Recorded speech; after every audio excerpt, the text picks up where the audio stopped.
गोजरी ज़बान में अपडेट सुनिए।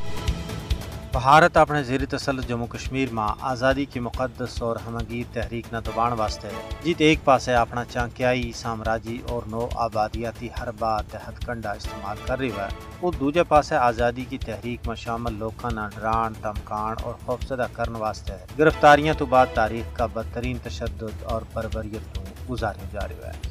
हज़ारों की तादाद में कायदीन हुर्रियत व कारकुनान सहाफ़ी और इंसानी हकूक़ का महफ़्ज़ इस वेले कश्मीर तो लेकर कन्याकुमारी तोड़ी मुख्तलिफ जंदान खाना में असीरी की बदतरीन जिंदगी गुजारे हैं, जिन्हें में लिबरेशन फ्रंट का चेयरमैन मोहम्मद यासीन मलिक और भी शामिल है। यासीन मलिक भारत की गुलामी तो आज़ादी मंगन की पादाश में अरसे दराज तो कैदोबंद की सऊबत बर्दाश्त कर रहे हैं।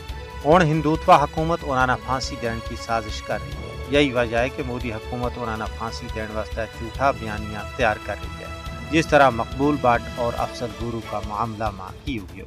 मोदी हुकूमत एक बार फिर इलेक्शन जीतने वास्ते आज़ादी का परवाना यासीन मलिक ना कुर्बानी को पकड़ो बनाना चाहता है। सिर्फ इतना ही नहीं बल्कि मोदी की नस्ल परस्त हुकूमत हर उस कश्मीरी ना कत्ल करना चाहता है जो कश्मीर में भारत की गुलामी के खिलाफ है।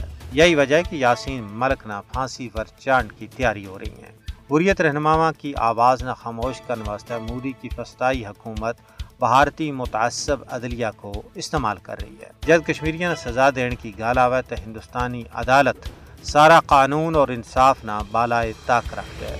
कश्मीरी कैदियों का हकूक तो मुतल्लक मोदी को भारत जनेवा कन्वेंशन और हेग कन्वेंशन की खुली खिलाफ वर्जी कर रहा है। ज़रूरत इस गाल की है कि इंसाफ पसंद आलमी इदारा बैनुल अक़वामी क़वानीन की खिलाफ वर्जी करने पर भारत को एहतसाब करें।